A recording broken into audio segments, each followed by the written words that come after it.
Hello everyone, welcome to my channel. Today's topic is temporal space infection. This is the simple topic.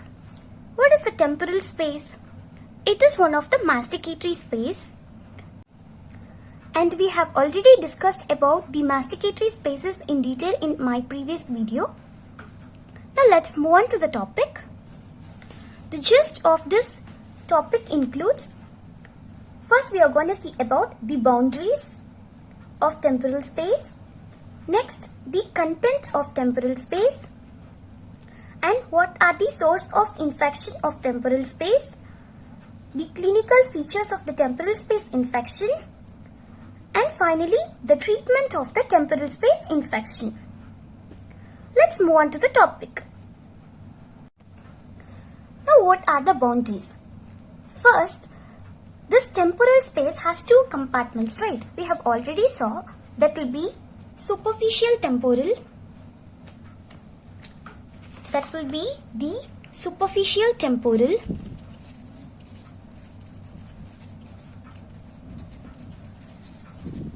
and deep temporal. Alright?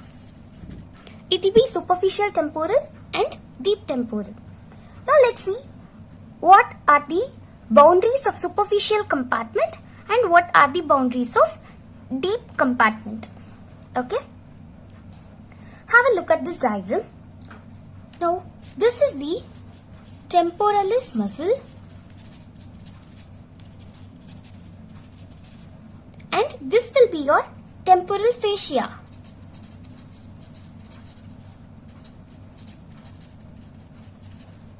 Alright? This will be your temporal fascia. This will be your temporalis muscle. And this will be your masseter muscle. This is your medial pterygoid muscle.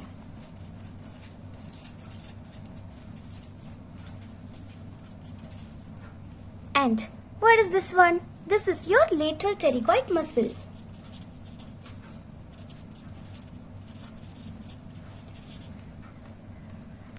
This will be your sphenoid bone.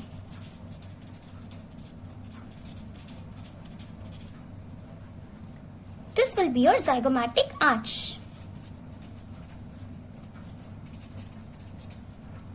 Alright? Now, superficial compartment boundaries. Laterally, what you have? First, where is this superficial temporal space? Superficial temporal space will be here. This will be your superficial temporal space. Alright? This will be your superficial temporal space. Laterally, what do you have? Just have a look at this diagram. Laterally, what do you have? This is your superficial temporal space. This is your lateral side and this is your medial side. And so, what do you have laterally? Laterally, you have the temporal fascia. Laterally, you have temporal fascia. And what do you have medially? Medially, you have temporalis muscle. What do you have medially? Medially is your temporalis muscle.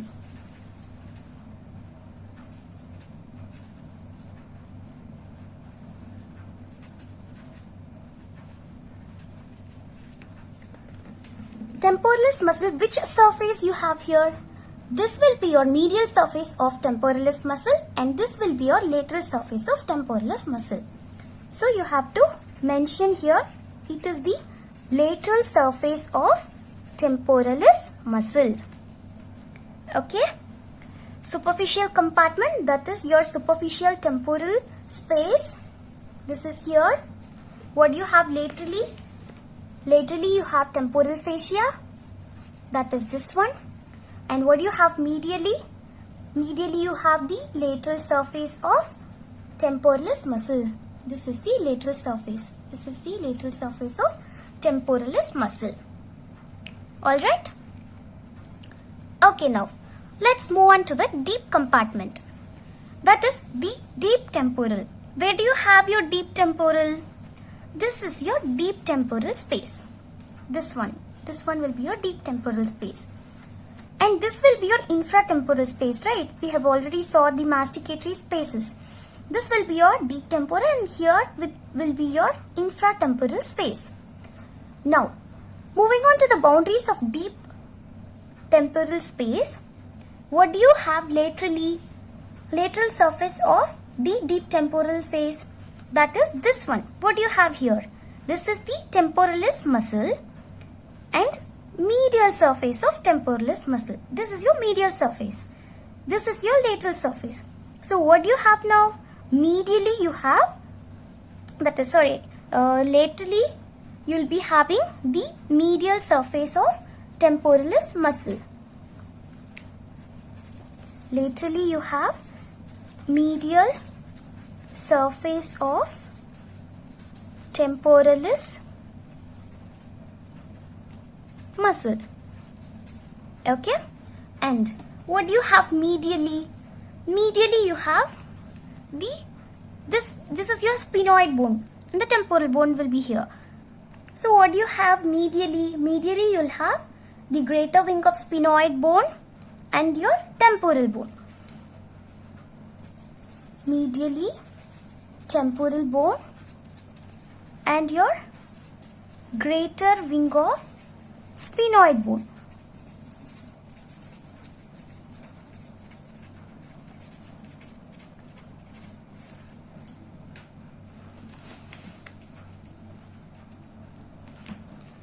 Deep temporal space, boundaries. Laterally you will be having the medial surface of temporalis muscle and medially you will be having the temporal bone and greater wing of sphenoid bone. These are the boundaries of superficial temporal and deep temporal space. Alright? Let's see what are the contents of this temporal space. You just remembered the mnemonic SAT. Okay. You just remember the mnemonic SAT.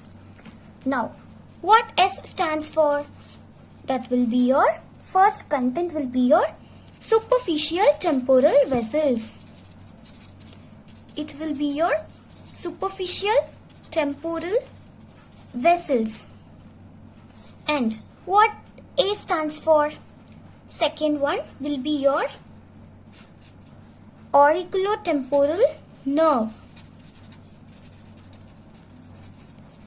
It will be your auriculotemporal nerve. And next, the third content. What does T stands for? That is temporal fat pad. It will be your temporal fat pad. You just have to remember this mnemonic SAT. Then it will be easy for you. First is the superficial temporal vessels, and then auriculotemporal nerve, and then temporal fat pad. These are the three contents of this temporal space infection. Alright. Now coming to the source of infection. What are the causes of the infection of the temporal space infection? It may be due to the infection that spreads from infratemporal or pterygomandibular space. Okay, that is the infection from pterygomandibular or infratemporal space. The infection from pterygomandibular or infratemporal space. That is the source of infection of temporal space infection. We have discussed that the source of infection from infratemporal space and pterygomandibular space. Where it is? The infratemporal space is here and the pterygomandibular space will be here. That is, this part is the pterygomandibular space and this part is your infratemporal space. So, the source of infection may be from the infection from these two spaces to here. It spreads here. That will be your source of infection. Okay. Now coming to the clinical features of temporal space infection. First we can see the superficial compartment. What are the clinical features of superficial compartment? The common feature, that is your trismus, and pain will be there. Mostly all the space infection has this clinical feature, that is trismus, right? And pain will be there. And third one will be your swelling. Swelling, okay? Swelling is present. And what is the extension of the swelling? Okay, it extends from temporal fascia. Okay, remember, it extends from temporal fascia superiorly and zygomatic arch inferiorly.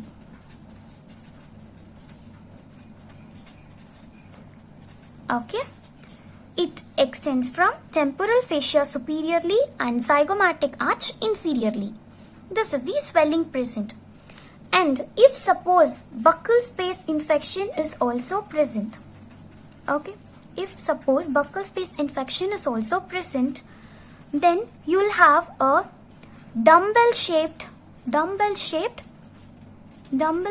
swelling. That is the dome shaped swelling.